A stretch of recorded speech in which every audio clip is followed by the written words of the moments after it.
Hey, hi! Welcome to Someone Else's Movie, the original podcast where an actor, writer, director, or nebulous industry figure gives a little love to a movie they didn't make. I'm Norm Wilner, a film programmer and cultural critic in Toronto, and this is the other thing I do. My guest this week is Ali Weinstein, a documentary filmmaker whose features include mermaids and #blessed.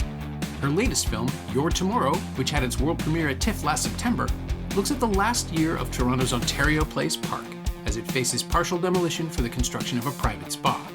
It's a thoughtful and melancholy look at the end of an era, and audiences across Canada will be able to watch it on TVOntario's YouTube channel as of this Friday, March 21st. It's also making its broadcast premiere on TVOntario on Sunday the 23rd at 9 p.m. Eastern. You should watch it.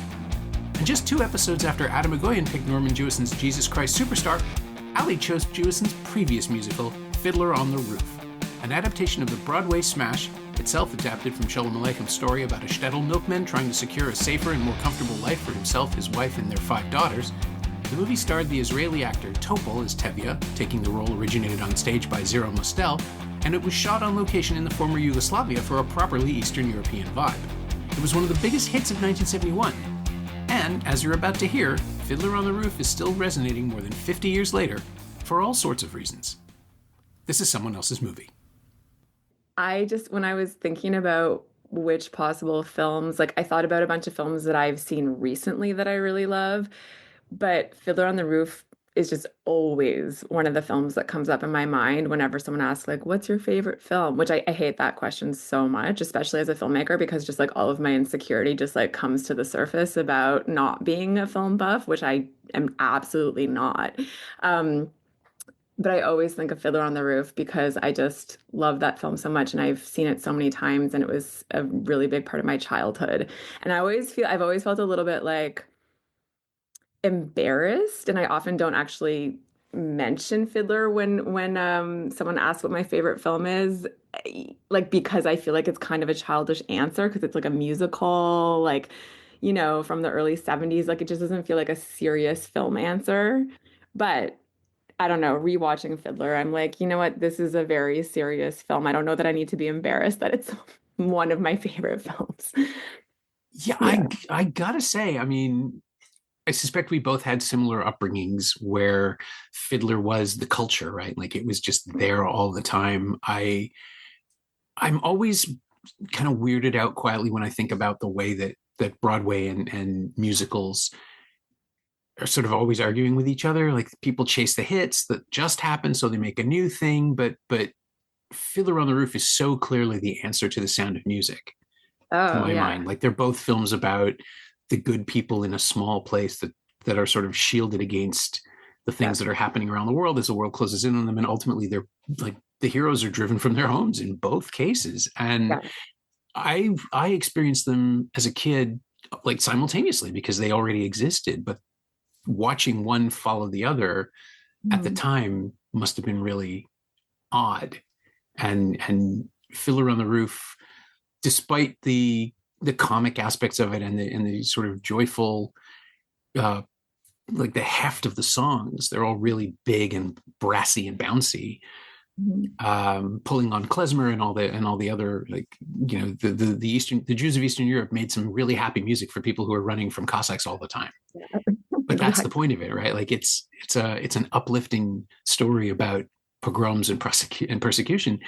Right. But the movie is serious and brown and it's got this aura of heaviness that doesn't reflect itself in the music. So I was for me, it was my parents playing the Broadway album, the Zero Mostel cast, over and over again as a kid, and I didn't really see the film until later. And it's just this is such a heavy look for this movie, and they shot it on location in the former Yugoslavia in Zagreb, and it looks appropriate, but it isn't anywhere near as bright and bouncy as any other musical adaptation would have been, right? It almost challenges you to see the happiness in the midst of all of this, which is, of course, the point of the book and the lyrics and the songs and all of it. But I was really surprised. Every time I look at it, it's just it's not. There's no bright colors. There's none of the things you would expect from a movie musical, and yet this was the biggest hit of 1971. It was the number one film at the box office, which Right. again is just like, really, this? Yeah, totally. What year did Sound of Music come out? The movie was 65. I think the Okay. show premiered in 63. Okay. Yeah, yeah, yeah. Well, that's the other thing about Fiddler on the Roof for me is like I I mean, you can ask anyone I know, like I always say I don't like musicals. Like I don't like going to Broadway musicals. I should work on that and try to challenge myself because I know there's great, great work out there. And that would be like really offensive to like some of my friends who went to art school and, were drama, like musical drama nerds and stuff. But it just most often doesn't resonate with me. There's something about the cheesiness of like going from a story like a drama into music that's always just sort of rubbed me the wrong way. And yet I always forget how much I have loved Fiddler on the Roof my whole life. And it doesn't even the music, I just rewatched it, before this conversation with you. And it's like the music, even though it's really big, like you said, every song just feels so motivated by what's happening and like going into like the interiority of Tevye's mind often or whatever. Like, and he's already doing that thing of talking to us as the viewer, or talking to God. Um, but there's just something about it. Maybe it is the serious subject matter. I'm not really sure, but it doesn't have the like schlocky, cheesy thing that like I have this gut reaction to in so many musicals where I just like can't really stomach it. Yeah, it's a serious musical. Like you were saying, like it's uplifting, and it is at times, but also I was just like I was trying to do a little bit of research. I've never read the original stories, which were obviously published in Yiddish at first, but translated, and I've never read them. And um, researching them online, it sounds like the original Tevye, the dairyman or the milkman stories were really dark, like much darker. And that this was like a Hollywood version where things are not so bad in the end, even though everyone's like exiled from their home and has to move and people are, families are torn apart and all this kind of stuff. Like that's the happy version. Yeah, most of the daughters are dead by the end of the stories Yeah. in the original text, and they changed that for the musical because they just had to go out on something hopeful. And again, right, like this is a post World War II audience. This is like the gentle version of Jewish persecution, since Yeah. it's Tsarist Russia, and they're just driven away. Nobody gets murdered. It's I can see how you need to go out on a hopeful note. It's even elegantly phrased in the monologue about the Fiddler on the Roof that introduces us to Anatevka, that Tevye gives to the audience and tells us all about the world that we're about to spend our time in, where they're they know this is a hostile environment. They're barely making things work. Mhm. The shtetl is a place where they can feel safe, but they're still not safe. Mhm. And the fact that that actually works dramatically, that it has this gathering storm sensibility, even when people are celebrating and dancing and singing, it feels like much more of a tightrope walk now than it probably did in 1971. And Right. I always try to put myself in the mind of an audience watching it for the first time in the first screening, or how this would have played with people. And Yeah. obviously the album was a hit, the show was a massive success, people knew what it was. But to see something like this realized, with on sound stages rather than a tiny Broadway theater stage where everything is, assumed to be happening outside, but you don't see it. You don't see you Yeah. don't see the tracks in the dirt from the wagon. You don't see people with dusty clothes in quite the Mhm. same way. It's almost confrontational, in Mhm. a way that very few others, like Jesus Christ Superstar, which Jewison had made, what, 3 years earlier. I Um, think I think it was right after, no? am I wrong? I'm probably wrong. I Yes, I think am it wrong, because was this was right the first after. one. I always think he made Jesus Christ Superstar first, and I still don't know why that is. It sticks in my head, because Jesus Christ Superstar is similarly like flirts with documentary style by having everybody pull up in the buggy, Uh, but it's outside and light and bright in the desert, and the Yeah, clothes are a little shinier, despite the fact that it's set 2,000 years earlier. right. Fiddler on the Roof is the one where he's just pouring money into realizing the world and reminding us that these people are scraping by. Like nobody Yeah. has fancy anything. I mean, there's some pretty stuff in the synagogue, right? Like there are ornate pieces, Hmm. which is where all the money in Anatevka goes, because the identity of these people is the most important thing. And that also reinforces everything that's going on in the story. But yeah, just the fact that it acknowledges that the tailor is repairing things. He's not making new things. Yeah. They're just existing. This is an unpleasant way of life. And yet Hmm. they demand that they keep it. This is tradition. Tradition is suffering, which I find kind of the most elaborate and yet simple commentary on the Jewish experience as I've come to understand it, as I was raised in it. It's like, oh no, well, Celine, you had a bad week. Why should I suffer? Yeah. Yeah. Yeah. Yeah. Well, it's interesting because like this film, I think one of the reasons why it's so important to me is because I genuinely feel that this is my Jewish upbringing, like this film. And I mean that because I'm half Jewish. My father's Jewish, my mom is not. And my father and my grandparents, his parents are just, well, my father especially is not religious at all. You know my dad Yeah. like he like calls himself a devout atheist, and my grandparents too were very not very religious. Like they both grew up in New York. Had been in North America already for, I think their mothers were both born in New York. I think probably their families left Eastern Europe around the same time that Fiddler set. And they were just so assimilated. Like my grandparents would call it temple and not synagogue. Oh And yeah. my grandma says that she doesn't remember going to synagogue as a kid, that they joined a synagogue here in Toronto when they had kids because they wanted to share the tradition and give their kids a religious education. But I did not grow up going to synagogue, like at all. And so my religious, well, I don't even know if I want to say religious, just like my Jewish experience was dinners and lighting candles around Hanukkah, going like doing the Seder for Passover and watching Fiddler on the Roof, and also the Ten Commandments, watching Right. 12 the Ten Yeah. Commandments. Yeah. Well, And Fiddler, yeah. it's a handy one, and it was on TV all the time, more so than Yeah, Fiddler, I think, more often. right, right. Um, with me, it was similar. My parents were a little more. Actually, now that I think about it, maybe all the stuff about going to synagogue was just to get me set up for my bar mitzvah. Like you sort of had to attend Yeah. the services for a year before they would let you have your bar mitzvah at a given synagogue. Mhm. Um, but yeah, same deal.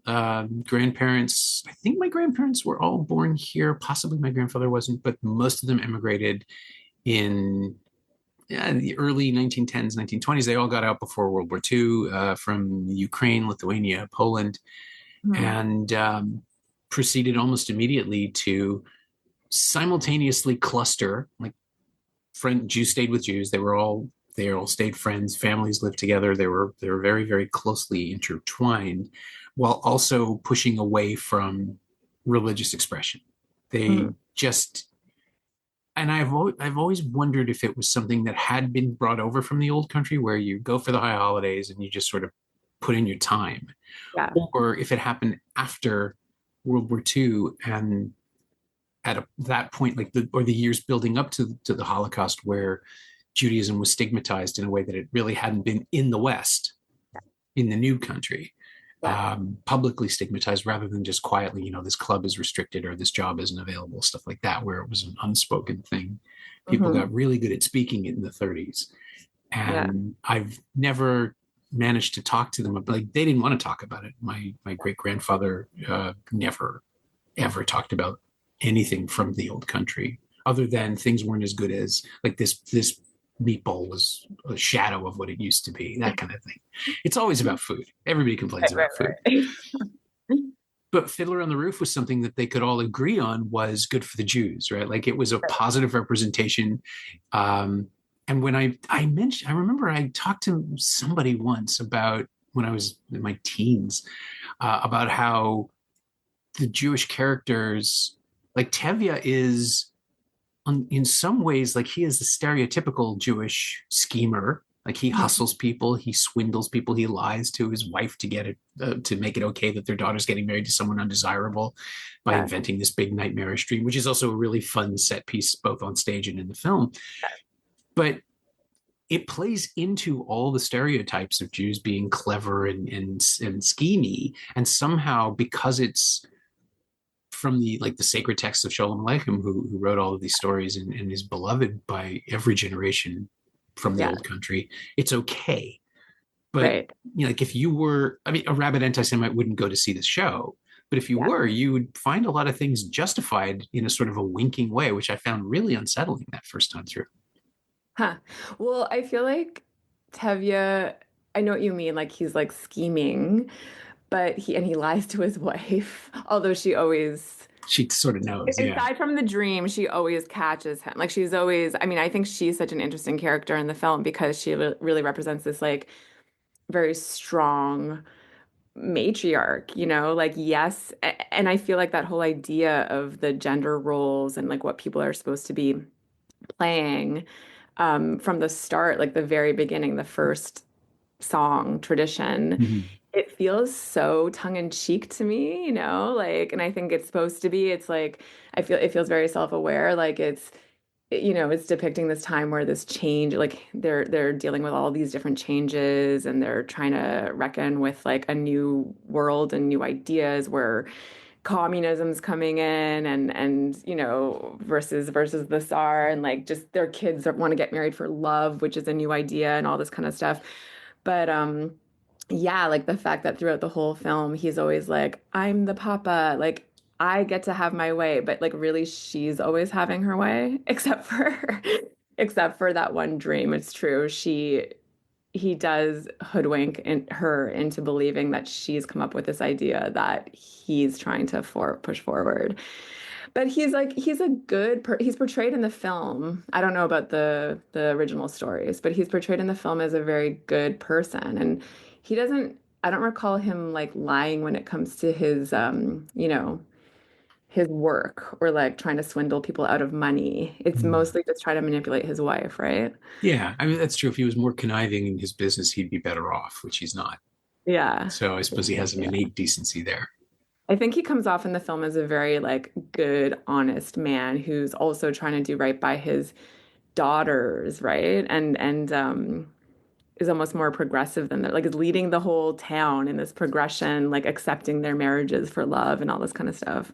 Yeah, that's true. He is ultimately the person everyone relies on Yeah. in Anatevka, even though he seems like the last person anyone should come to for advice. You know, they Yeah. have rabbis, but they talk to Tevye. They Yeah. have structure. They have presumably they have a mayor, but he's the person Yeah. who's actually connected to everyone. And of course he would be, right? Because they rely on him for milk every day. Yeah. It's Yeah. it's an interesting position. Like he's sort of and he's the host, right? He's the host of the film since he talks to us and the host of the stage show. Yeah. Totally. So he's always a live presence, connected, knows everything to everyone, Yeah. and talks to God, and God maybe even listens here and there, but not Yeah. you know not attentively because they still lose everything. But I think that's also, I mean, in terms of how formative Fiddler was to me, if I actually really think about it, I also honestly wonder how much it was more formative to my family as a Mm. whole than I might realize. Like, again, doing research on this a little bit leading up to this conversation, I was like reading essays that talk about how important it was for North American Jews at the time that it came out, um, in terms of like understanding their own identity and having something to visualize and remember like the old country when Yeah, yeah, already yeah. it had been generations for many North American Jews since they had left Europe. And I wonder that about even my grandmother. Like, she'll always comment that she talks to God. And it's like in the style of Tevye. Like, and it's not just like praying.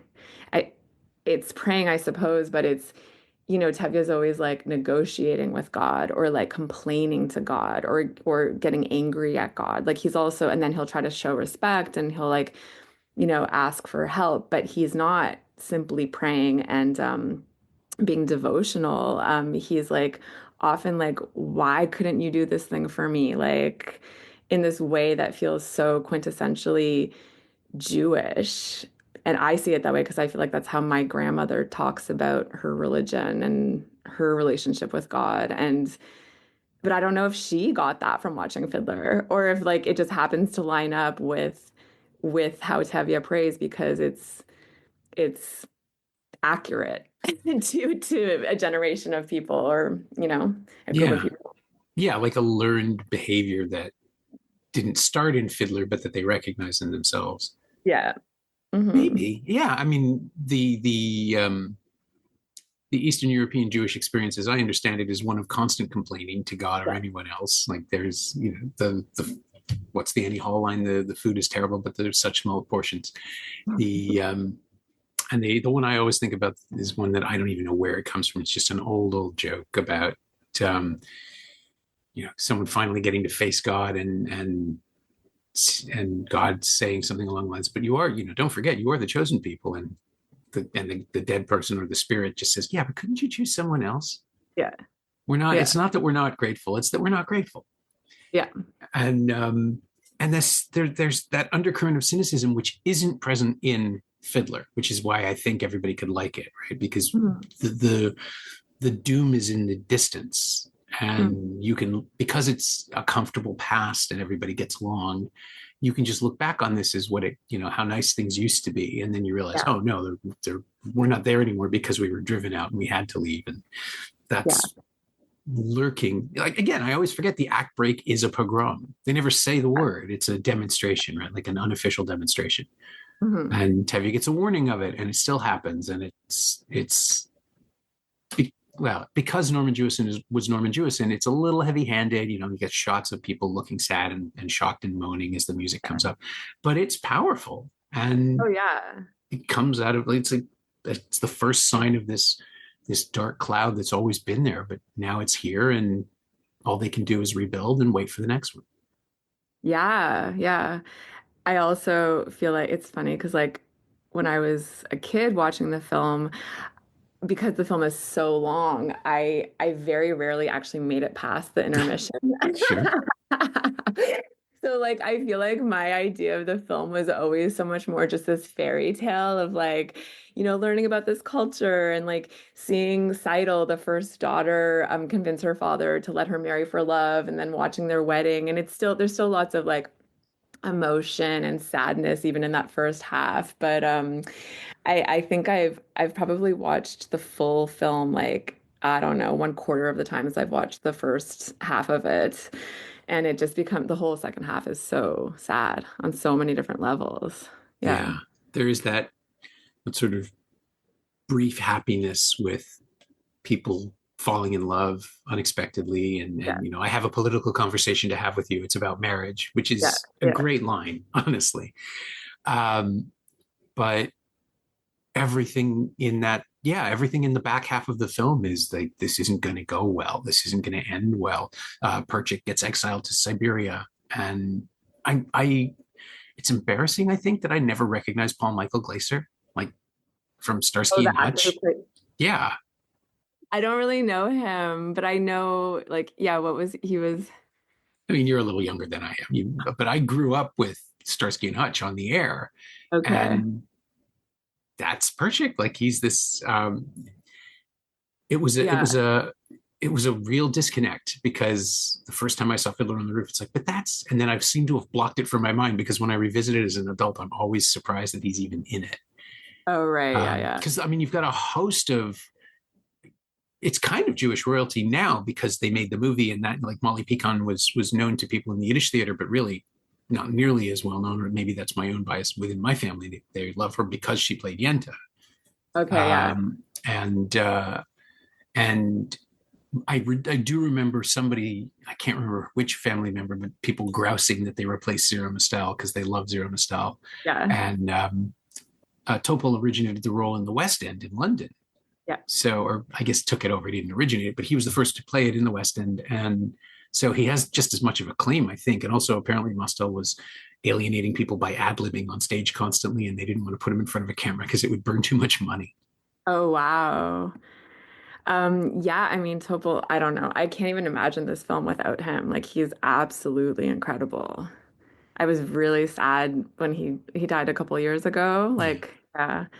I mean, this is all I know him from, but he also just went on to play this role so many times. Like, Yeah, the most of anybody, apparently, like 3,000 performances and wild. multiple revivals in different theaters. I think he played it on, I want to say he played it on Broadway. I had it here somewhere. But he just, yeah, it was his thing. I mean, I think Yeah. he toured it with it for a while. He may have played Toronto at some point because Yeah. I vaguely remember that. But it's a pretty demanding role. I'm impressed that he would do it for at least for more than one run. I do regret that I never got to see Alfred Molina because I think he would have been amazing. Oh, yeah. There's famous footage of him in the Doc Ock costume rehearsing in Spider-Man 2, which is, if you can see that, it is absolutely delightful and completely preposterous at the same time. And I kind of want to see that energy on stage. Yeah, yeah. Oh, Flash Gordon. Did you see Flash Gordon? Because Topol's in that. The, No, I haven't. well, Now I'm going to. it will be very strange for you now if you've never Oh, seen it. yeah. Should I? Yeah. Oh, it's a fun movie. It's this 1980 disco inflected, cocaine everywhere sci-fi opera thing from Dino De Laurentiis, and somehow Mike Hodge is the director of Get Carter, but they cast Topol as Hans Zarkov, the scientist who flies everyone to the moons of Mongo or wherever they end up, and So cool. he is having a wonderful time being very ridiculous. Amazing. Okay, we'll watch. I need to expand my Tobal repertoire. He was only 36 when they filmed Fiddler. Really? Yeah. I That's remember learning that. Okay, maybe a year into the pandemic or like 6 months into the pandemic, I can't remember. I was doing with like a core, my bubble. We were doing these movie nights, and mine was Fiddler because I wanted to. There was like a bunch of people that I knew who hadn't seen it, so we all like watched it at my place, and I think it was the first time that I had watched in full like in several years.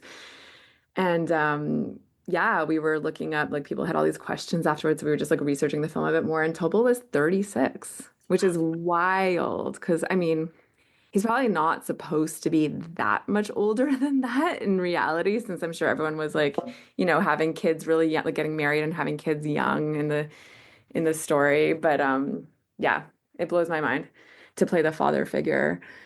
But that screening where I had my friends over and we watched was really sweet because like one of my friends who's Jewish grew up in Toronto, just had this moment afterwards, like her mind was blown because she hadn't seen it before. oh And wow. she was like, she just had this moment where she was like, oh my God, that was what my ancestors went through. Like it just kind of was visualized for her and for the first time. And she was like writing me so much the next day. She's had this like mini epiphany where she was like just thinking back to what her ancestors would have experienced in Europe, and it was just kind of interesting to be like, yeah, like this is this is it. We just we're so far removed from it, it feels here.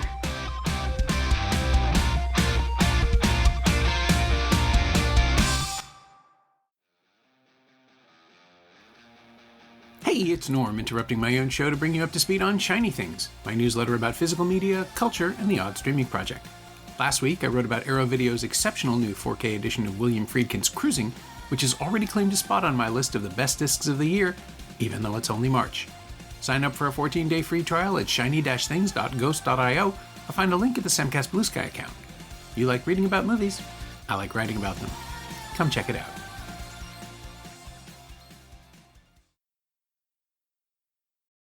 My parents were born in the early 40s, so their formative memories were like the relatives coming over from the Holocaust, like people who survived the camps, Yeah. and being introduced to skinny uncles and aunts that they've never met before.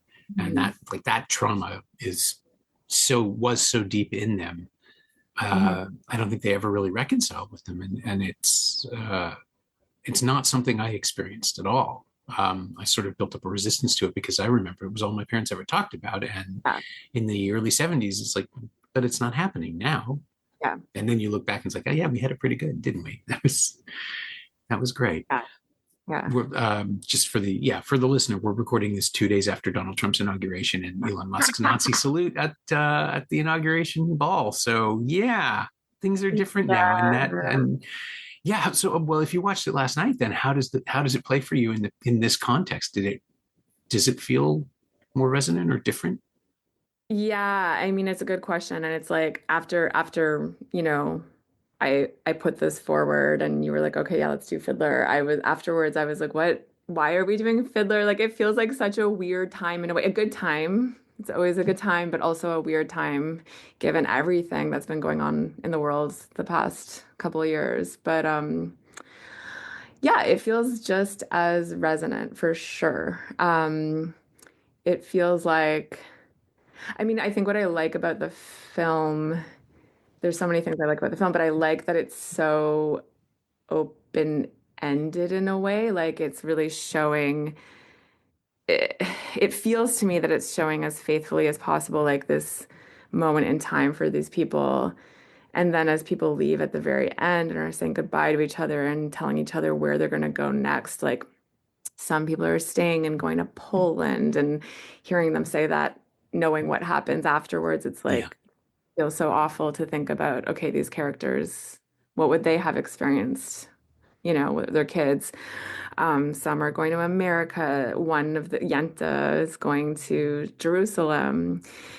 But it's not about like saying what's right, the right or wrong path. Like it's so non-judgmental. It's just showing what these people are experiencing and what they went through in that moment. Yeah, I don't know what to say. It is very different. It is very different. And like, I have family like that was um affected by October 7th in Israel. And so that's like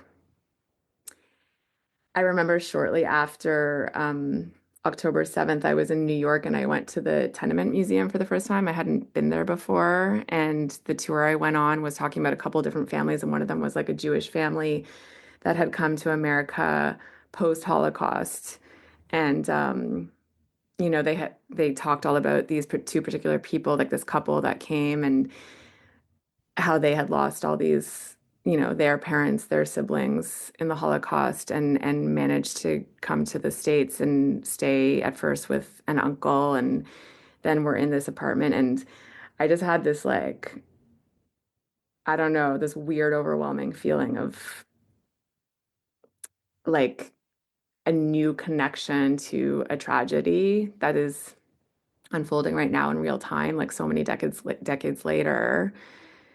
Um, yeah, for like different and similar reasons, and not to go into like the politics of Israel because it's obviously so complicated and but just the hatred that still exists and that yeah, it feels yeah, it certainly feels weird to like look back at something that for so many decades I watched and it felt like a relic in time and see how these connections not only still exist to what's happening today, but it's like literally within my own family now, like that direct experience of how that hatred can manifest. And it does not feel so far away. That's for sure.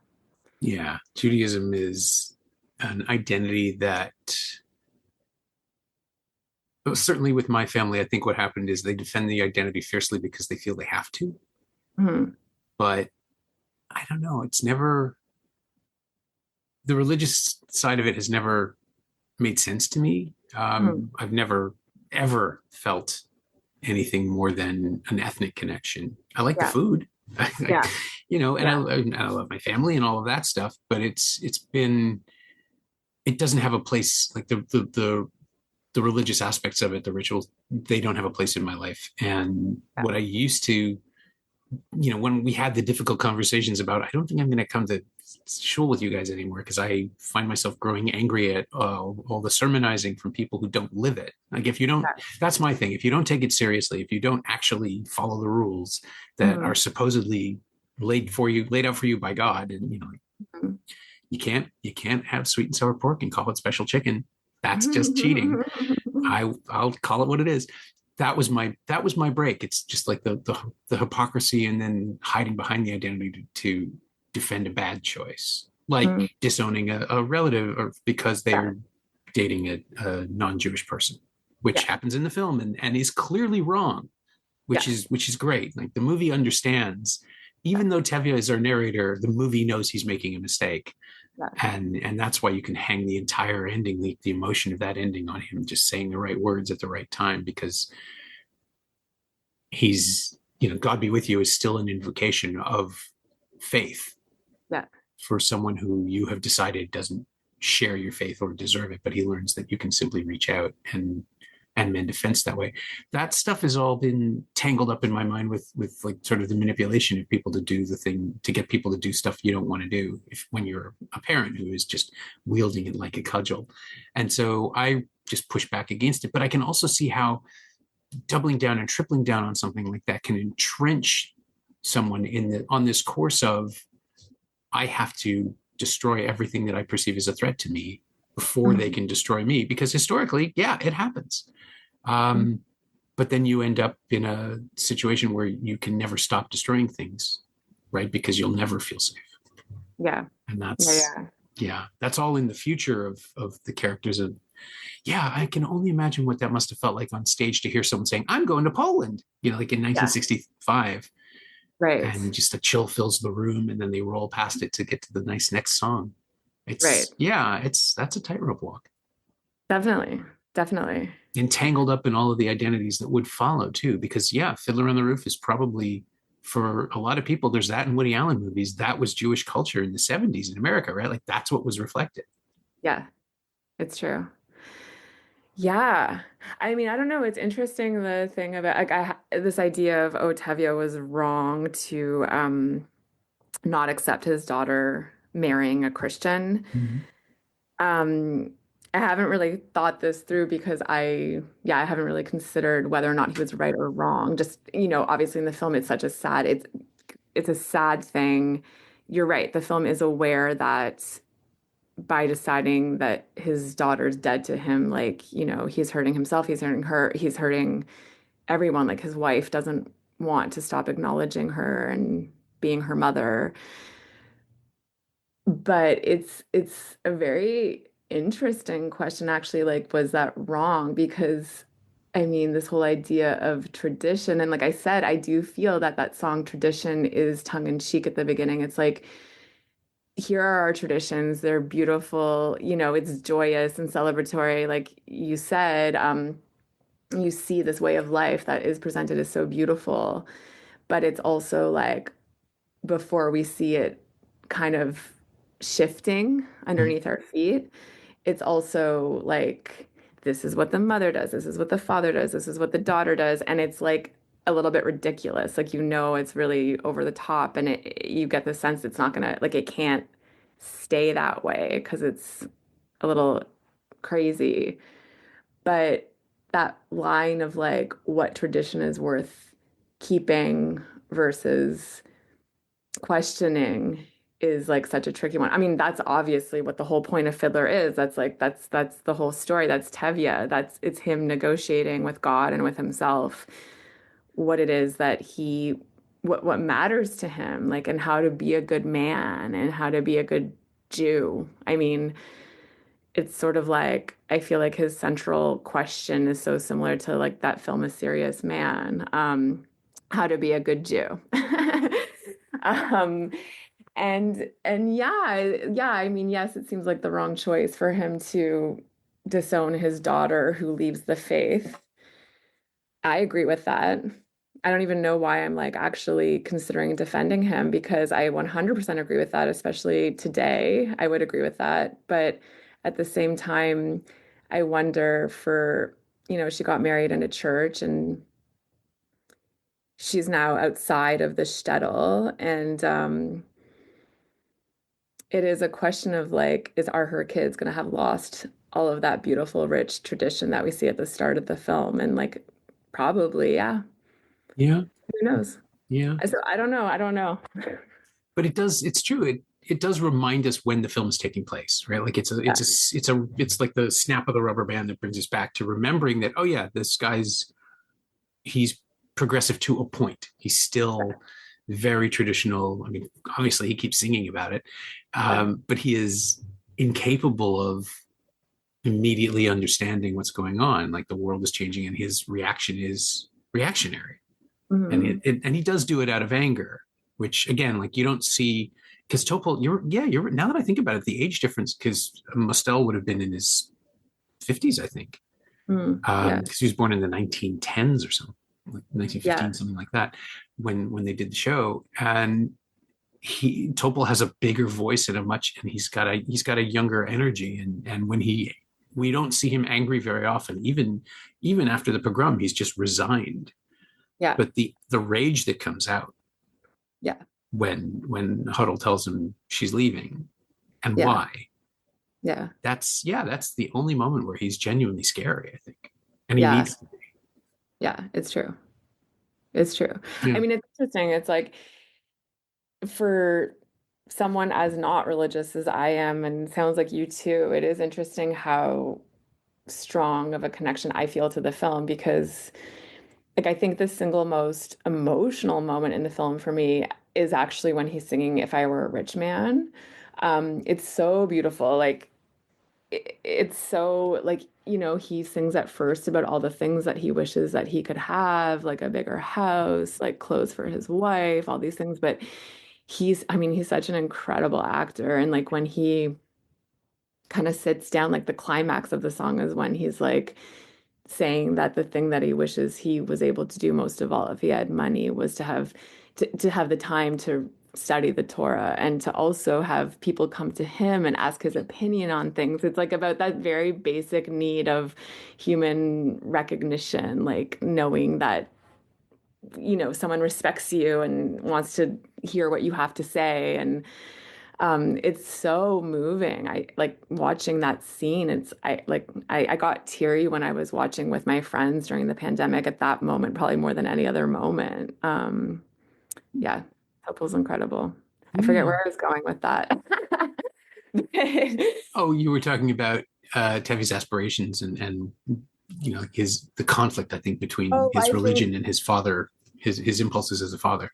yeah, and I think I was also just, watching the film when I was younger. It was just I was so fascinated by the culture that was being presented to me. But being older and watching it, like yeah, it just strikes me more how deep the religious message in the film, and not message, but like how deep religion was for those people, how much a part of it was, how much a part of the tradition, the actual religion was, versus my experience of Judaism, which is completely cultural, Yeah, you yeah. know. Well, I think too in Anatevka, religion is literally all they have. Like they're a Mhm. Jewish enclave. That's their identity. All of the relationships are defined by knowing each other through faith, like through their or ethnicity. Like it's both in this case. And whereas my own personal relationship with Judaism is purely ethnic. Mhm. It's absolutely who I am. It's how I was raised. But then you assimilate and you find I don't think you can live in a big city and hold on to that level of devotion without becoming cloistered like the real weirdos who build little enclaves and refuse to let their wives go into the world and won't let their children go to public school because they might learn something that they don't want them to learn. Like that level of control doesn't have to be part of a religious experience. Right. um, and that's not what's going on in Anatevka, but it's tilting in that direction, Mhm. um, because of the way the parents monitor the kids and push back even as their children become adults, refuse to see them as adults. And Mhm. it is ultimately kind of preposterous that Tevye believes he can tell someone not to love the person she loves, because that's Mhm. just not how the world works. Yeah. But in that weird way, like Anatevka needs to be destroyed in order to save the people who live there. So I'm not arguing that the Russians are right. I don't know how I got here, but but it is like the upside of faith and tradition and the downside are both contained in this movie, and we see what tradition does to Tevye and his Yeah. relationships over the course of the film. And in the end, they are going to go to the new world, and they'll be other people. They will be changed, I think, by it, because they are smart enough and mature enough to adapt. And they'll Mhm. still sing songs about tradition, and they'll still complain that the bagels in New York are wrong, because Mhm. everybody does, but me, I love them. Um, and that's the weird, hopeful thing. Like, you're watching the end of a way of life, Mhm. but Yeah. they'll carry the important stuff over with them. Yeah. Yeah. And I think one of the other uh, aspects of Judaism that's really represented in the film well is humor. Like we've talked about him like complaining and negotiating with God so much, but it's like his sense of humor is insanely, it's just amazing. And like that idea of humor getting you through the hard times, I think is portrayed so well in the film. And again, I have a hard time. Like my grandma is such a funny person, like so witty and so funny, and uses it clearly to cope with hard things. And I honestly like don't know. It feels like a chicken or egg thing if she got that from watching Tevye, watching Topol, or if like it just is coincidence. Yeah. it's probably a little of both. I mean, the fun of Fiddler on the Roof is seeing yourself inside the characters, even if it's a stereotypical exaggeration. It's showy, it's big, it's larger than life. But then the thing that Norman Jewison does is grounded in humanity and intimacy and in like an understanding of personal failing and weakness, Mhm. and the whole point of religion is, at least for this group of Jews, like it's there to keep them upright when everything is falling apart around them. And Mhm. so they fall back on God when they need God. But Mhm. then they also kind of, yeah, they complain to him just generally, Yeah. um, while looking after things. It's something to do. They don't have the internet yet. They Yeah. might as well. They don't have radios. Mhm. Um, but it is like it's this heartening version of faith as filtered through the Broadway sensibility, and then that gets stripped out to make a movie that opens in like just a shot of fields for like that opening sequence, because the show didn't have an overture, which is why the film starts in relative silence. But it Right. always felt so odd to me that this is what the audience expects. Give them the music, like, tell them how much fun they're going to have with Yeah. these boisterous songs, and it's just like, nope, we're just gonna kind of wait. We're gonna watch the town wake up Yeah. and meet Tevye, and he'll point out the fiddler, and then there'll be a little Isaac Stern music, and then we get on with it. But Yeah. actually, I'm wrong, because tradition is before the credits. The credits are like 10 minutes in. Oh, is that right? Yeah. Yeah, it always I surprises me can't too. remember that. Well, the structure is just, it's so it's so counterintuitive for a movie, Mhm. but that's kind of why it works, because you're not sure how to process this experience in the first few minutes, and you just have to sort of be led in. Even in tradition, where I'm sure like the townsfolk would have been singing right behind Topol or Zero Mostel on stage, like they're there. The Yeah. voices come out of nowhere, which surprises me every time, because it's just not the kind of musical where you expect that. Yeah. But Anatevka is singing with Topol at the beginning, even before we meet any of the people there. Right. Right. Right. Right. Yeah. It's the right call. It's just weird. Yeah. I hear you. Have you watched, I'm sure you have, that NFB documentary about the making of it, about Norman Jewison making Fiddler? There's like a hour-long documentary about, it's just basically like behind the scenes of the making of Fiddler. And it's great. It like shows Norman Jewison on set in Yugoslavia towards the end. Well, I don't know the order that they filmed things, but it's like I think it's towards the end. I mean, they're filming like the ending of the film, and he's chain smoking all the time and getting mad at people, but also you see his like warm relationships with people and how much everyone respects him. And um, I have seen this. This is okay. it's on the Blu-ray. It's like it's. I didn't realize it was the Okay. same one, but yeah, that was produced by the NFB. I just looked it Yeah, up. yeah, yeah, Huh. yeah. They show him directing Topol in the scene where they sing Anatevka at the end of the film when they are told that they have to leave. And so they start to like commiserate about, what they're leaving behind. And Topol says, I mean, it's such an interesting throwback. I never noticed this until I watched it last night, but like at the very start of the film, Topol is telling the audience about the traditions there in Anatevka, and one of them is that you always wear a hat. And then he's like, because, and then he's like, actually, I don't know why, but we do it. And then at the end in that scene, in the NFB documentary, you see Norman Jewison directing him that he should say, maybe this is why we always have to wear our hats because we always have to leave. But he's like explaining to Tobal that he wants him to not have that idea already in his head. Like he's coming up with this idea as he's saying it. So he directs him to like take a pause in the middle. Like the idea is forming as he's saying it. And it's just so watching the film after watching the NFB documentary, like it's just such a beautiful moment because it's all about Topol like beginning and end, just processing the world around him and like trying to understand it and understand how to be a good person. Yeah, Cool. It was cool to see that. maybe that's how faith is supposed to work. You figure out the reasons in the moment, Yeah, maybe. and then you Very can decide. personal. Yeah, and maybe you can decide that this isn't the right call after all. Hmm. Hmm.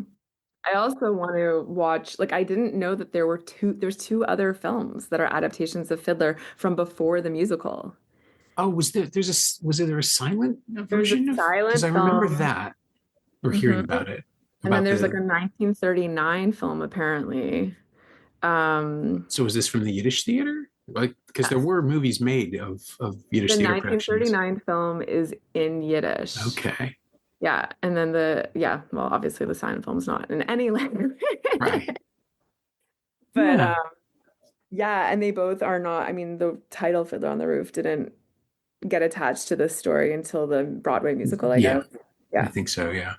that's interesting. I remember there was a DVD set of films from the Yiddish theater. I think Kino released it maybe 15 years ago, maybe longer. I should see Yeah. if I still have that in the basement somewhere. I may well have it in my collection. Yeah. It would be fascinating. And those films would not have been made with anywhere near the budget that this one had, too. Yeah. So you're looking at a completely different interpretation. Totally. Yeah. Wow, that'd be interesting. No, I'm curious. Since we were talking about the end of Fiddler and leaving Anatevka and like leaving a place behind, I was trying to figure out how to connect this to Your Tomorrow, and ultimately that's it, right? Like they're both your film and Fiddler on the Roof are, in a weird way, memorials to a place that won't exist by the time the film is seen by audience. Even though Anatevka is completely fictional, it's like we leave this place behind in Yeah. the film, and in Your Tomorrow, there's less and less of Ontario Place over the course of the shoot, and then also by the time we played it at TIFF, even less again. Yeah. Did you ever, like, while you were putting it together and editing, did you ever think about any of these connections, or is it just something that I built up myself? I don't think I ever thought about Fiddler as a reference for Your Tomorrow explicitly. And that's an interesting, I didn't know that you were going to make that connect. I hadn't thought about that connection even while thinking about Fiddler before today's conversation. But I just think that in general, like I'm aware that I can be a very sentimental person and like a very nostalgic person. I think that's part of what motivates me just to want to document my surroundings to begin with. And I don't know, maybe some of that just ties into like my love of Fiddler, just like looking back at a time that I wasn't present for and like there's some relationship, but I wasn't actually, consciously thinking of Fiddler when I was making Your Tomorrow. Yeah, but it's Mhm. true. It's a good point. Like this like leaving and not being able to go back. Um, there's a lot of like sadness in it, but also like celebration in both films of what was there. Yeah. And after every screening, people Yeah. came up to you and started immediately sharing their memories of the Yeah. space, of the place. And I'm assuming that continues to happen. Yes, for sure. I mean, I showed the film last night at a community screening with an MPP hosted it, Chris Glover.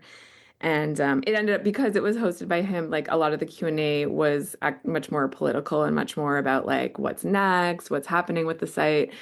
But there were a lot of people who were also just continuing to share their own memories with me and tell me their stories of Ontario Place. And yeah, you're right. It's like this communal coming together around a place to like eulogize it, to remember the good times and yeah, and lament that we can't be there anymore.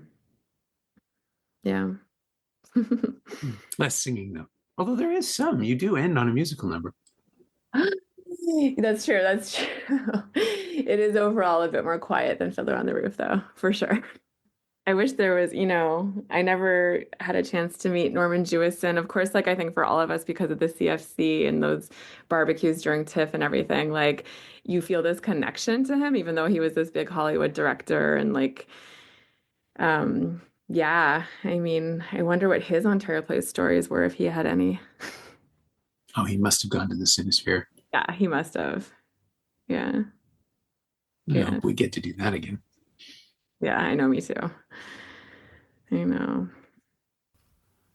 My thanks to Ali Weinstein, whose documentary Your Tomorrow will be available to stream across Canada on TV Ontario's YouTube channel and at TVO.org this Friday, March 21st. It's also airing on TVO on Sunday the 23rd at 9 p.m. Eastern. Thanks also to Catherine Taylor. She knows what she did. You can find Ali on Instagram at YourTomorrowDoc, all one word, and you can find Fiddler on the Roof on Blu-ray and DVD from MGM Home Entertainment. It's also streaming on Prime Video and Hoopla in the US and Canada, and on Canopy, Roku, MGM Plus, Pluto TV, and Freevee in the US as well. And it's available to buy or rent on various VOD services. You can find me on Blue Sky at Norm Wilner, and you can find this podcast there at Semcast, SEMcast, and on the web at someoneelsesmovie.com. The first year of the show is still available for just $20 at payhip.com/semcast.